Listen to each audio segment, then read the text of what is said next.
Hello बच्चों, menstruation का दूसरा सवाल आप लोगों को वीडियो की स्क्रीन में बहुत ही आसानी से फिर से मिल जाएगा। इसमें हम लोगों को बताया गया है कि एक तंबू बेलनाकार है और उसके ऊपर एक शंकु अध्यारोपित किया गया है। तो जब हम लोगों ने ये लाइन सवाल में पढ़ी तो हम लोगों ने सबसे पहले एक तंबू इस टाइप से बना लिया, ABCD, इसका नाम रखा है बेलनाकार भाग का। ठीक, ये एक तंबू बना लिया और इसके ऊपर एक शंकु हमारा ये इसको अध्यारोपित कर दिया। अब उसमें हमको सवाल में आगे बताया गया है कि जो बेलनाकार भाग है उसकी ऊंचाई और व्यास, बेलनाकार भाग की ऊंचाई और व्यास 2.1 मीटर और 4 मीटर है तथा जो शंक्वाकार भाग है उसकी तिर्यक ऊंचाई 2.8 मीटर है। तो इतनी सारी बातें हम लोगों को सवाल में दी गई है। ठीक है, तो इन सब चीजों की मदद से हमें क्या निकालना है कि ये जो तंबू है इसको बनाने में कितना कैनवास लगा, इस पूरे कैनवास को बनाने में कितना कपड़ा लगा, इस पूरे तंबू को बनाने में कितना कपड़ा लगा, उसका क्षेत्रफल हमको निकालना है। ठीक है, एक तो ये हमको निकालना, क्या निकालना है कि इस पूरे तंबू को बनाने में लगे कपड़े का क्षेत्रफल निकालना है। दूसरी बात, इस तंबू के भाई तंबू है तो जानते हो ये खोखला होता है अंदर से, अब अंदर से खोखला है तो इसके अंदर हवा भरी होगी, तो उस हवा का हमें आयतन निकालना है। मतलब इस सवाल में हमको दो चीजें निकालनी है, एक तो क्या इस तंबू को बनाने में प्रयुक्त किए गए कैनवास का क्षेत्रफल निकालना है, दूसरी बात इस तंबू के अंदर भरी हुई हवा का आयतन निकालना है। ये हमारा सवाल है। ठीक, तो इस सवाल को करने के लिए हम लोग सबसे पहले जो जो हमारे पास है वो हम लोग लिख देंगे। क्या लिखेंगे, देखिए ध्यान से।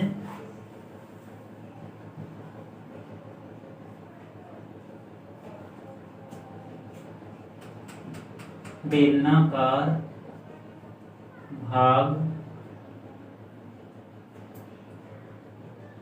का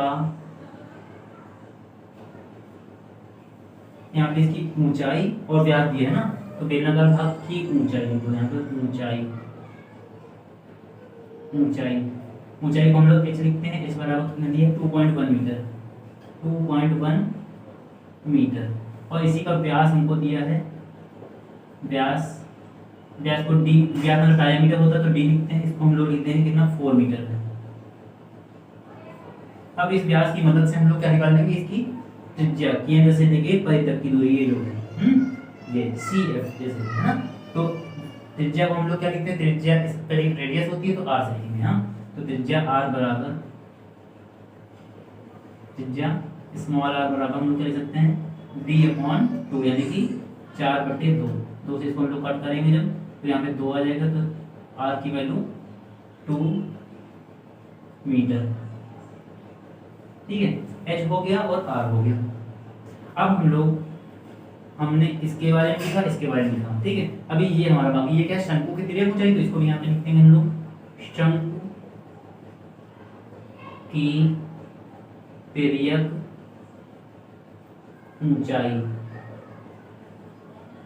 तिर्यक ऊंचाई क्या लिखते हैं L बराबर हमको दिया है 2.8 मीटर। कितना दिया है 2.8 मीटर।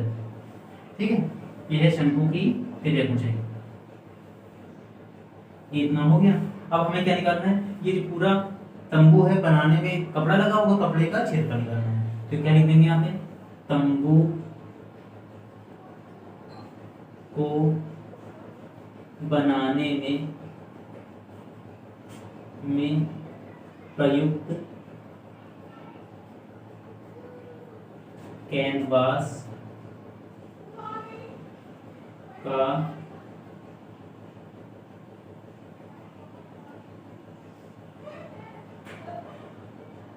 क्षेत्रफल बराबर, प्रयुक्त कैनवास का क्षेत्रफल बराबर बेलनाकार भाग का वक्रपृष्ठ और शंक्वाकार भाग का वक्रपृष्ठ, दोनों को हम लोग मिला देंगे। क्या लिख देंगे, बेलनाकार भाग का तस्ठीय क्षेत्रफल प्लस शंक्वाकार भाग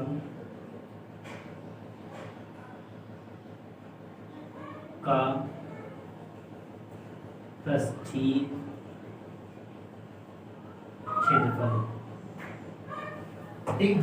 तो इसके लिए देखिए बेलनाकार भाग जो है हमारा, इसका जब पृष्ठीय क्षेत्रफल लिखेंगे मतलब इसका वक्रपृष्ठ लिखना है। वक्रपृष्ठ का फॉर्मूला हमारा क्या होता है, 2 पाई आर एच प्लस जो शंक्वाकार भाग है इसका जो पृष्ठीय क्षेत्रफल निकालते हैं उसको हम लोग क्या लिखते हैं, पाई आर एल।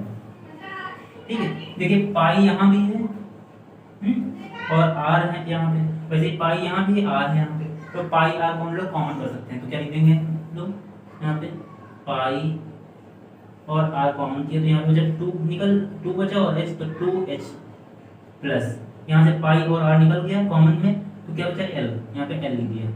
अब देखिए पाई की वैल्यू कितनी होती है, 22/7 इंटू आर की वैल्यू, आर का रेडियस यहाँ से यहाँ तक की दूरी हम लोगों ने निकाल दिया था पहले 2।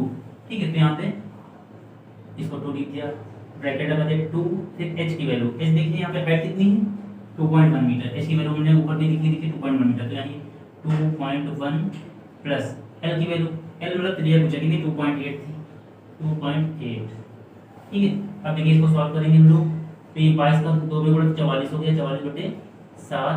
यहाँ देखिए 21, ये 21 का 2 में तो 42 होता है, 42 में 4.2 बन जाएगा हम लोग, क्योंकि एक केवल पॉइंट है, प्लस ये 2.8, इसको ऐड करेंगे तो 8 और 2 10 का 0 वहाँ से लगाइए, 4 2 6 और 1 7 हो गया।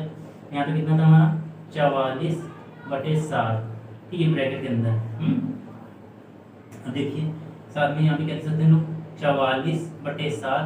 देखिए यहाँ पॉइंट के बाद में 0 तो बेकार होता है, ये ब्रैकेट खोलेंगे तो 7 का यहाँ पे गुणा होगा, तो ऐसे गुणे 7 लिखिए, 7 से 7 काट दिया, कितना हो गया 44 बराबर 44 वर्ग मीटर। ये हमारा क्या आ गया, ये जो पूरा तंबू है इसको बनाने में जो कपड़ा लगा उसका क्षेत्रफल आ गया।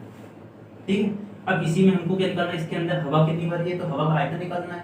ठीक, तो हम लोग उसके लिए यहाँ पे अलग से सॉल्व कर देंगे, एक थोड़ा सा लाइन खींच लेते हैं जिससे आप लोगों को कोई परेशानी ना हो। ठीक है, तो क्या लिखेंगे यहाँ पे, तंबू के भीतर हवा का आयतन बराबर क्या होता है, बेलनाकार भाग का आयतन प्लस शंक्वाकार भाग का आयतन। तो बेलनाकार भाग का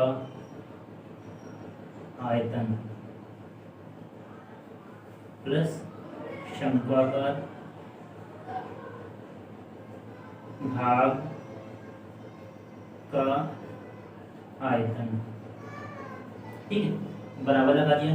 बेलनाकार भाग का जो आयतन निकालेंगे तो उसका फार्मूला होता है पाई r² h प्लस जो शंक्वाकार भाग का आयतन होता है उसको क्या लिखते हैं, 1/3 पाई r² h। ठीक है, तो देखिए ये 1 है और ये 1/3 है, फिर इन दोनों को हम लोग जोड़ेंगे ऐसे इस नीचे पॉइंट लगा के लासा लेके जो जोड़ेंगे तो 3 एकम 3 और 1 4 हो जाए, कितना हो जाएगा 4/3 पाई r² h।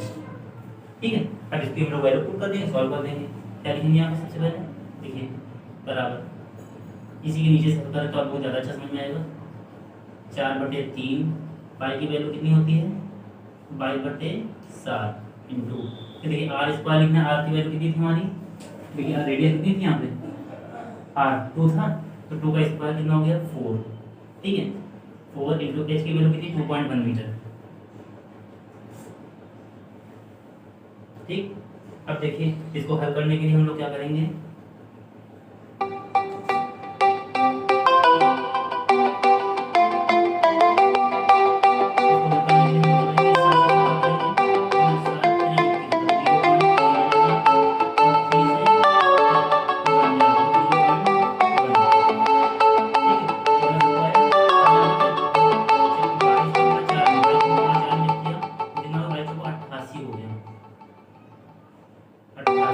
ऐसे ये 4 का गुणा जो इसमें 4 एकम 4 होता है तो 0.1,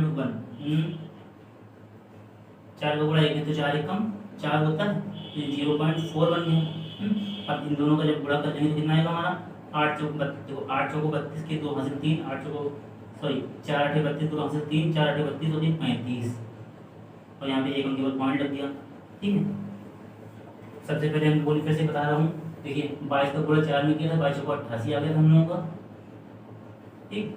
और साथ में ये 4 का गुणा हम लोगों ने यहाँ पे 0.1 किया था, 0.4 आ गया, इन दोनों का गुणा किया तो 35 पॉइंट, ऐसे फिर से देखिए 3.5.2 आ गया, ठीक। अब इसको हम लोग सकते हैं घन सेंटीमीटर, जैसे इसमें हम लोगों ने लिखा वर्ग मीटर, एक घन, इसमें लिखेंगे क्या, घन मीटर, क्या लिखेंगे, घन मीटर। यही हमारा आंसर हो गया, ये हवा का आयतन आ गया इस तंबू के अंदर, और ये हमारा क्या आ गया है, इस तंबू को बनाने में जो कपड़ा था उसका क्षेत्रफल आ गया, ठीक। इस तरह से आप उसको कर लीजिए और अन्य सवालों को भी इसी तरह से लगाइए, ठीक है। और खुश रहिए, जितना खुश होकर आप लोग सवालों को हल करेंगे उतना सवाल अच्छे लगेंगे। सवालों में कोई चिंता नहीं करनी, टेंशन नहीं लेना है, क्योंकि टेंशन लेने से सवाल और भी गलत होंगे।